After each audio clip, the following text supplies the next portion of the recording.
Pocos momentos en la historia han marcado la valentía de un hombre para la posteridad como este acto de Chalino Sánchez, un cantante que mientras estaba en plena presentación recibió una nota que cambió su rostro por completo. Y no hace falta ver el contenido de esta para saber que contenía un mensaje de amenaza, pues Chalino se había hecho un montón de enemigos a lo largo de su vida, así que sabía que tarde o temprano le iba a llegar la hora, por lo que dejó el miedo a un lado y se dijo a sí mismo: el show debe continuar. La popularidad que la música mexicana ha ganado en este último tiempo ha hecho que muchos se preguntaran quién era Chalino Sánchez, y vaya que era un personaje digno de una película del Medio Oeste. Y en este video, sin lugar a dudas, tengo el honor de contarles la historia más impactante que jamás le haya visto a un cantante.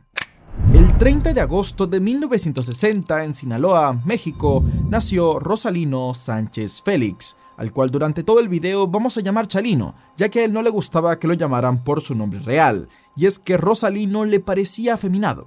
Así que, como seguía, Chalino se crió en una familia humilde que se ganaba la vida trabajando duro en el campo cerca de un pueblo conocido como El Guayabo. Chalino era el menor de 7 hermanos y desde que tuvo uso de razón se dio cuenta de que no iba a tener una vida para nada fácil, puesto que siempre se vio rodeado de carencias económicas y de una figura que lo guiara, y todo esto se intensificó a sus 6 años cuando su padre falleció, por lo que quedó a cargo de su hermano mayor, quien asumió el rol del hombre de la casa. Esto hizo que, al no tener una figura paterna con la madurez ni la educación necesaria para orientarlo, Chalino se metería constantemente en graves problemas, y es que a menudo se peleaba con los niños de otros ranchos con palos y piedras. Así desarrolló un instinto de supervivencia desde muy pequeño, acompañado de un temperamento impulsivamente violento, ya que cuando vives en un ambiente así, lo último que puedes hacer es demostrar debilidad.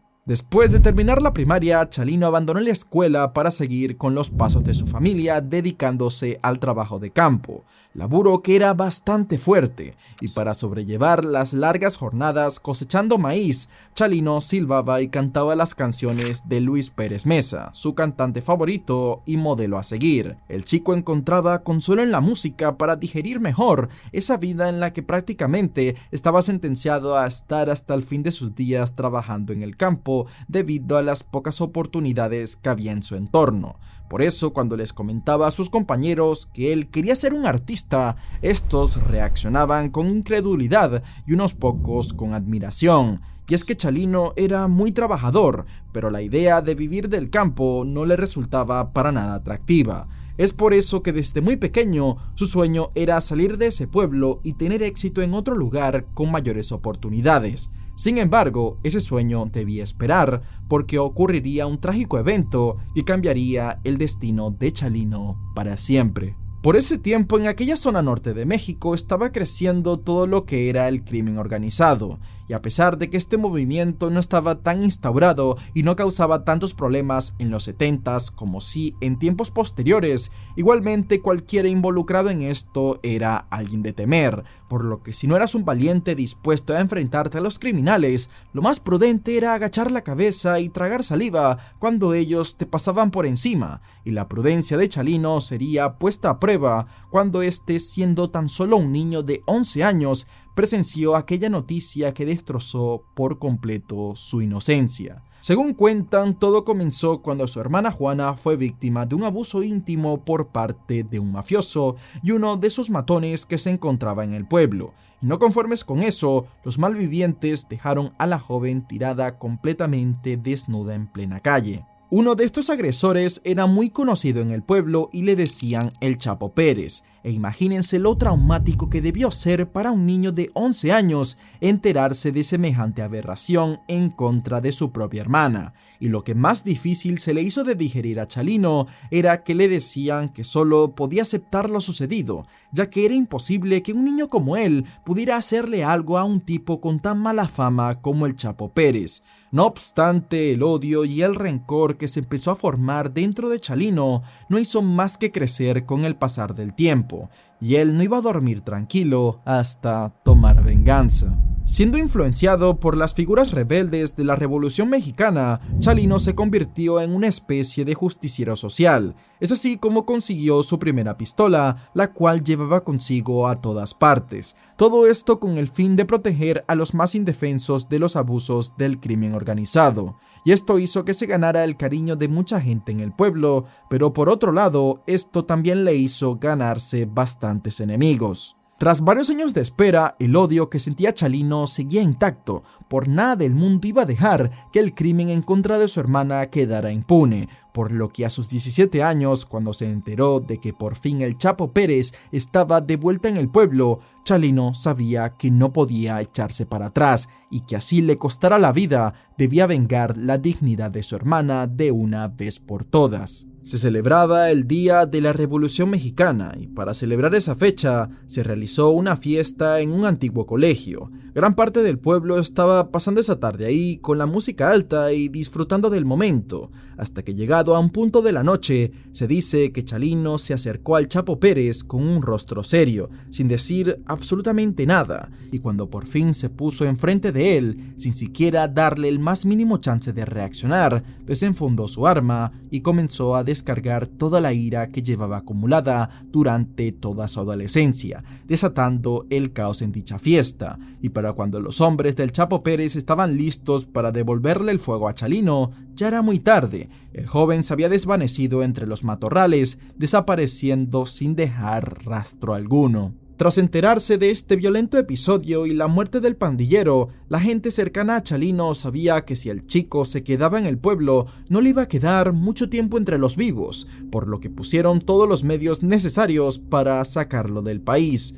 De este modo, Chalino cruzó la frontera en dirección a los Estados Unidos en el año 1977 por una ruta clandestina con la ayuda de los coyotes. Una vez cruzada la frontera, Chalino se estableció en casa de su tía en Los Ángeles, California, y comenzó a ganarse sus primeros dólares nuevamente trabajando en los campos de Coachella. Una vez aquí, su hermana Juana, quien también migró, le presentó a Marisela Vallejo Bolaños, una mujer con la que Chalino empezó una relación y al poco tiempo tuvo 2 hijos, uno llamado Adam y la otra Cynthia. Sin embargo, pese a que trabajando aquí hacía más dinero que en México, Chalino estaba cansado de la vida en el campo, por lo que decidió irse por el camino más corto e iniciarse en la microcomercialización de sustancias, la venta de vehículos de segunda mano y transportar inmigrantes indocumentados desde la frontera hasta el interior de los Estados Unidos. Todo esto en compañía de su hermano y socio Armando.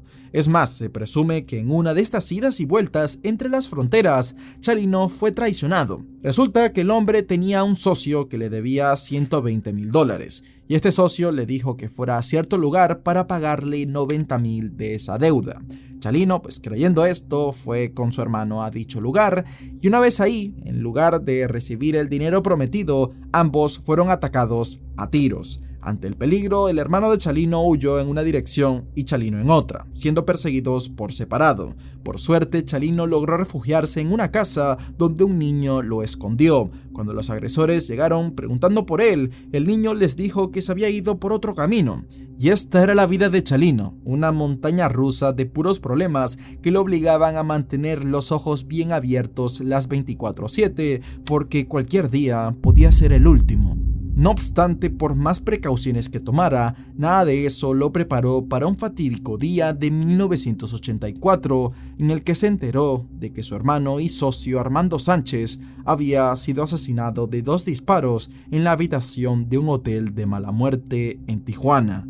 Y es que tras haber ganado una pelea a mano limpia, su rival no aceptó la derrota y decidió quitarle la vida. Consumido por el dolor y la necesidad de hacer justicia, Chalino se dirigió de inmediato a Tijuana para investigar los detalles del crimen, pero en lugar de encontrar respuestas, fue capturado por las autoridades y puesto tras las rejas en Tijuana durante 1 año por delitos de poca relevancia, o eso se cree.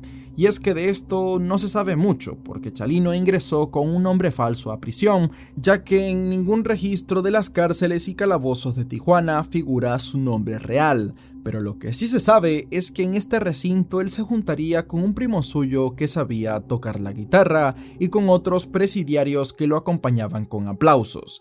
Es así como Chalino empezó a cantar canciones de artistas populares, soltando cada vez poco a poco su espíritu artístico, y como ahora él se encontraba sin nada más que hacer, decidió escribir su propia música. En esta contaba de manera entretenida e inmersiva las aventuras y desventuras de aquellas personas relacionadas al mundo del tráfico de sustancias y el amor, y para su sorpresa tuvo muy buena acogida entre los demás reclusos. La primera de sus composiciones fue una canción titulada El Sapo, la cual era un homenaje a su hermano Armando. Una vez salió libre, Chalino regresó a Los Ángeles con la intención de retomar una vida más tranquila. Pensaba dedicarse a oficios comunes y corrientes como lavar platos y autos, pero esta calma le duró poco. Resulta que descubrió que el dueño del restaurante donde lavaba trastes andaba metido en negocios turbios relacionados con las sustancias. Así que sí, este era el Gus Fring de la vida real, y como no podía ser de otra forma, Chalino terminó trabajando como su chofer y socio en este oscuro mundo. Pero ese nuevo empleo tampoco le duraría mucho, ya que tras un ajuste de cuentas por parte de un grupo rival, a su jefe lo bajaron a balazos. Como consecuencia de esta tragedia, Chalino compuso un corrido en honor a su difunto jefe.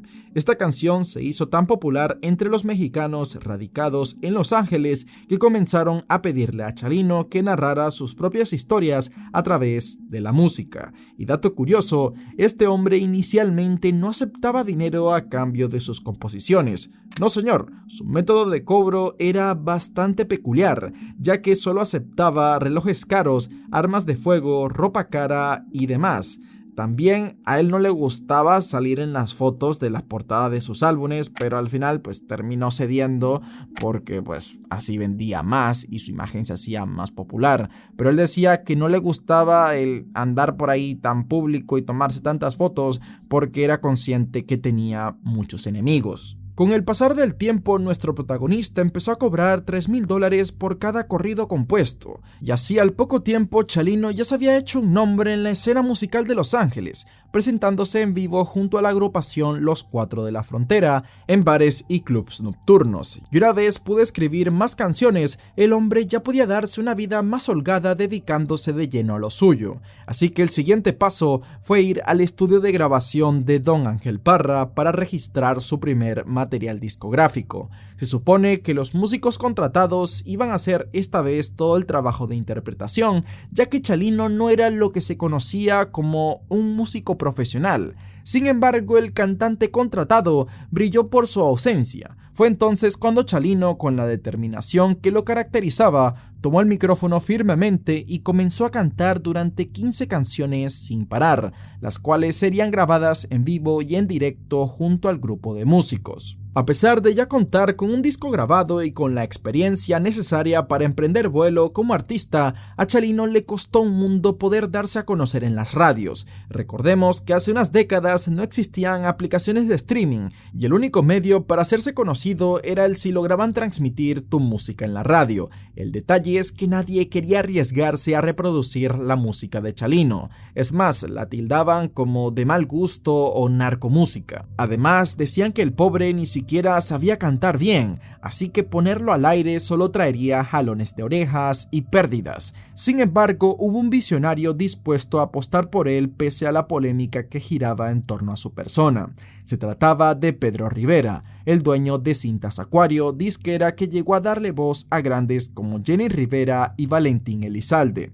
Y aunque Chalino no estuviera dotado con una voz armoniosa y mucho menos comercial, Don Pedro vio potencial en su propuesta y decidió invertir en ella, dándose cuenta que lo que hacía que el hombre destacara era su actitud y sus letras crudas. De este modo, con la ayuda de Don Pedro, la música de Chalino fue cruzando fronteras, dejando a un lado el solo tener como público a ese pequeño nicho de emigrantes en Los Ángeles. A partir de este punto, Chalino comenzó a recibir más invitaciones y contratos para presentarse en vivo. De hecho, uno de los contratos más importantes de su carrera fue cuando lo invitaron a presentarse en enero de 1992 ante un público de 400 personas en el bar Plaza Los Arcos, ubicado en Coachella, California. Aquí se celebraría una fiesta de 15 años. Chalino estaba muy emocionado y desde que comenzó el show lo hizo muy genial como siempre, pero en esta ocasión dentro del público había un tipo borracho y grosero llamado Edward Gallegos,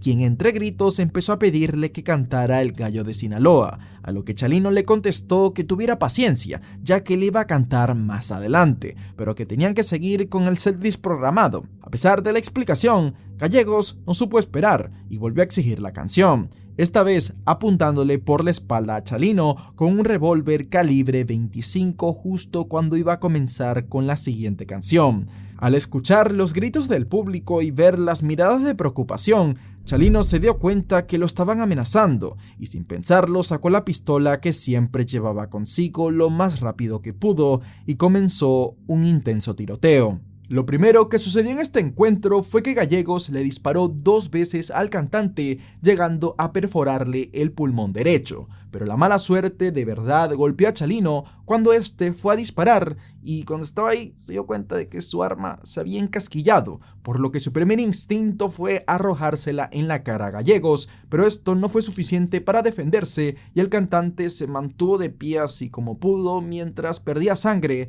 hasta que su cuerpo se desplomó en medio del caos, con toda la gente gritando y corriendo despavorida. Desgraciadamente, las balas también alcanzaron a uno de los músicos, así como a personas inocentes que conformaban el público, acabando con la vida de 2 e hiriendo a varios más en el proceso. Ambos pistoleros serían llevados al hospital. No obstante, Chalino, aparte de sus heridas, salió bien librado de este incidente, a diferencia de Gallegos, quien fue encarcelado. Y lo curioso de este episodio fue que mientras Chalino se encontraba en cama recibiendo oxígeno durante varios días en el hospital de Palm Springs, el rumor de que había muerto tras aquella balacera en Coachella comenzó a esparcirse en las radios locales, y dicho rumor despertó un gran interés en su música, haciendo que sus canciones llegaran a oídos de un nuevo público. Y es que esto no ha cambiado. A día de hoy, igual cuando fallece un cantante, sus canciones reciben más atención que nunca, pero pasa que Chalino en realidad sí que estaba vivo para aprovecharse de esa fama,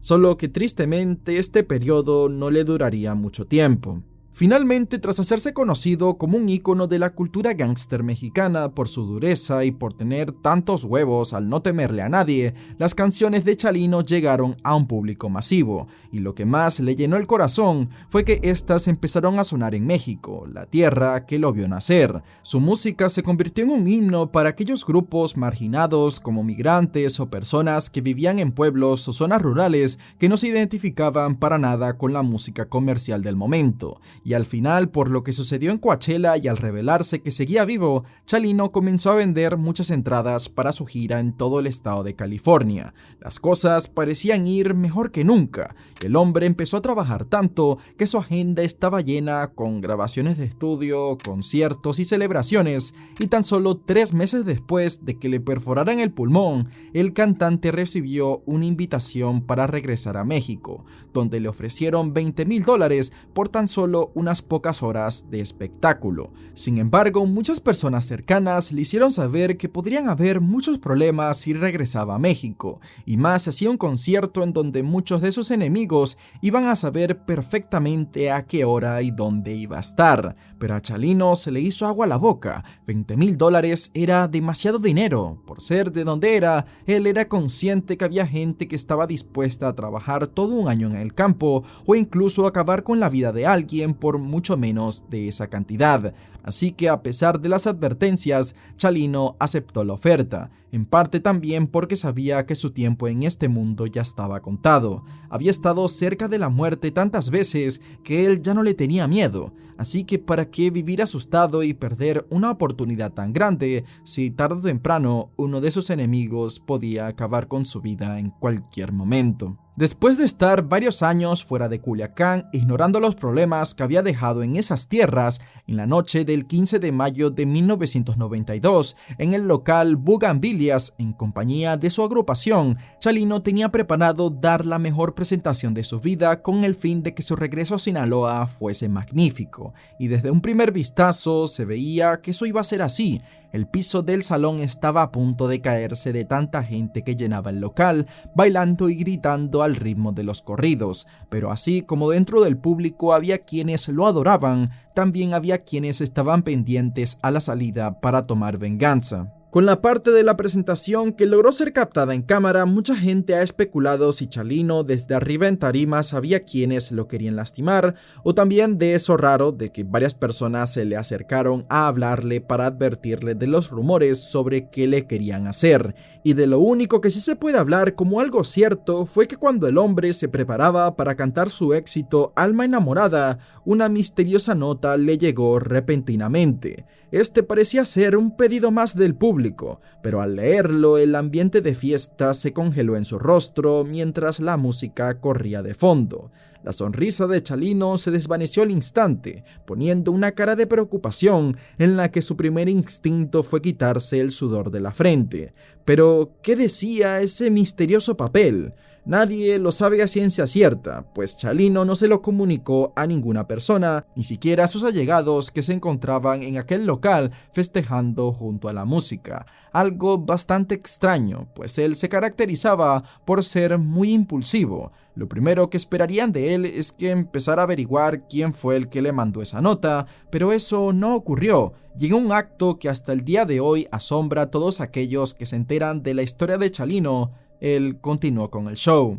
Una vez finalizado el espectáculo, Chalino se bajó de los escenarios rumbo a su camioneta que lo esperaba en el estacionamiento del local. Y en este momento sucedería un encuentro muy incómodo, pues un fan que iba muy borracho se le acercó y empezó a ofrecerle un arma de fuego, asegurando que se la vendía más barata por solo tratarse de él, a lo que Chalino de manera muy cortés rechazaría la oferta, pues no la deseaba ni la necesitaba. No obstante, el sujeto se puso muy terco y comenzó a insistirle una y otra vez hasta que el cantante, cansado, decidió subir las ventanas de la camioneta y dejó el lugar acompañado por amigos y familiares a bordo. Es importante recalcar que por su seguridad, Chalino se presentó esa noche con un chaleco antibalas y contaba con 2 camionetas en las que se trasladaban unos policías que cumplían la función de guardaespaldas. Sin embargo, al salir del estacionamiento, él y sus escoltas se separaron, dejándolo desprotegido durante varios minutos, un espacio de tiempo crucial que cambiaría la historia del corrido mexicano para siempre. Mientras se dirigía a casa de una de sus tías, las alarmas de Chalino se encendieron nuevamente al notar algo sumamente inquietante en su espejo retrovisor. Se trataba de las figuras de 2 camionetas desconocidas que se iban dibujando cada vez más cerca en la carretera. Ambos vehículos iban encendiendo y apagando sus luces delanteras constantemente mientras le alcanzaban. Es así como de repente ambos vehículos aceleraron bruscamente, cerrándole el paso a Chalino, quien llamaría a sus guardaespaldas para que llegaran al lugar lo antes posible. Evidentemente, esto no sería suficiente para sacarse el problema que tenía encima, por lo que, esperando el peor escenario posible y ya casi resignado, detuvo el vehículo, sacó su pistola de la guantera y la puso en sus piernas, listo para enfrentar él mismo a su destino.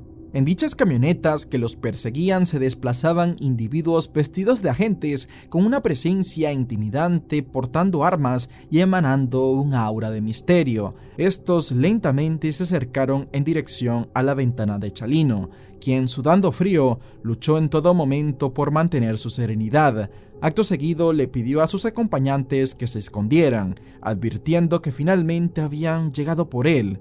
Es así como luego uno de aquellos misteriosos agentes se acercó al asiento del cantante y le pidió que bajara los vidrios. Este sujeto se presentó como un agente federal de la Brigada Antisustancias y, dando a un paso breve pero incómodo interrogatorio, le dijo a Chalino que tenían información sobre supuestas grandes cantidades de polvo blanco en su posesión, exigiendo que los acompañara de manera inmediata para aclarar el asunto en presencia de su general. Aunque la acusación era totalmente falsa, Chalino fue sacado del vehículo obedeciendo las órdenes de los supuestos agentes y se subió a una de las camionetas de sus perseguidores, solicitando como última petición que no les pusieran un dedo encima a su familia ni a sus amigos, quienes se encontraban completamente atónitos observando cómo se llevaban a su querido Gallo de Sinaloa, quien por sus últimas palabras se sospecha que sabía que en realidad estos hombres no eran policías, pero que para que ninguno de sus seres queridos saliera lastimado,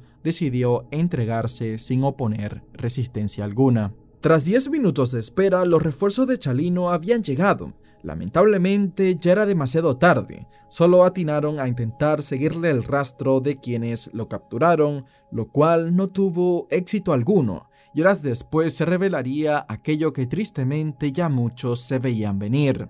Poco después, a las 6 de la mañana de ese 16 de mayo, unos campesinos encontraron el cuerpo sin vida de Chalino Sánchez. Este se encontraba boca abajo en un canal de aguas negras en Culiacán. En un principio nadie se imaginaba que ese era el artista. Le habían quitado todas sus pertenencias de valor, como el reloj, anillos, cadenas y algunas prendas de vestir, aunque su sombrero quedó a algunos metros de su cuerpo. Además, su cara estaba irreconocible y su cuerpo estaba repleto de moretones. Era obvio que antes de quitarle la vida le dieron una paliza con los ojos vendados y las muñecas y tobillos amarrados con cuerdas. Y finalmente el rey del corrido perdió la vida por 2 disparos que recibió por detrás, acabando con su veloz ascenso al estrellato. Una de las teorías más sonadas es la que sugiere que los hombres del Chapo Pérez buscaron vengarse de Chalino por el presunto ajuste de cuentas que tuvo con él 15 años atrás. Otra teoría digna de un acertijo se encuentra en la letra de una canción titulada Chalino del músico Edén Muñoz. En esta canción se menciona a un tal Don Emilio Quintero Payán, un capo del cartel de Guadalajara conocido por conquistar a muchas jovencitas en todo el estado de Sinaloa, y se rumorea que cuando Don Emilio descubrió que Chalino Sánchez estaba enamorando a su chica favorita, este señor entró en cólera, tanto así que de inmediato, mediante sus hombres, le ordenó a Chalino que abandonara el territorio, y que en caso de no irse, iban a acabar con su vida. Pero así como se vio con el tema de la nota, el cantante siguió en la suya a pesar de la amenaza. Se especula que Don Emilio contrató al Chalo Araujo para mandar al Gallo de Sinaloa al otro mundo, pero igual nos quedaremos con las ganas de saber qué pasó exactamente, pues un año después de la partida de Chalino, la Policía Federal localizó a Don Emilio y lo exterminaron junto a 2 de sus secuaces. Entre sus pertenencias encontraron una placa falsa de policía y armas del mismo modelo que utilizaban los agentes mexicanos, descubrimiento que sumó más a la teoría de que estos eran los hombres que persiguieron a Chalino. Por su lado, el Chalo Araujo era muy difícil de encontrar, pues el hombre era un tirador enfermizo, hasta estaba siendo buscado por acabar con la vida de varios policías de alto rango, pero finalmente en el año 2006 el hombre fue encontrado sin vida en su casa en Culiacán, producto de un disparo que él mismo se propinó.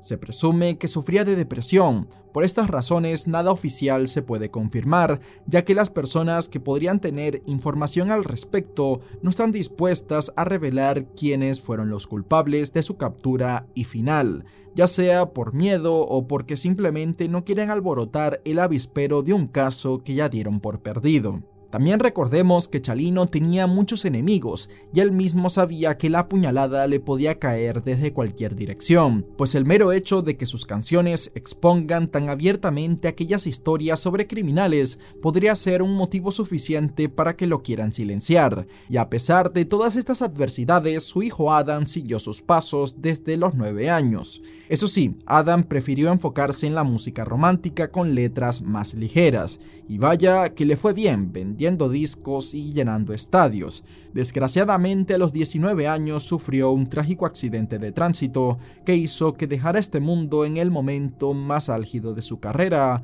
justo al igual que su padre. Espero que te haya gustado el video, y si es así te recomiendo este caso, el cual es un misterio que nos muestra otro crimen horrendo hecho por alguien con un uniforme de policía que en realidad tenía muy malas intenciones.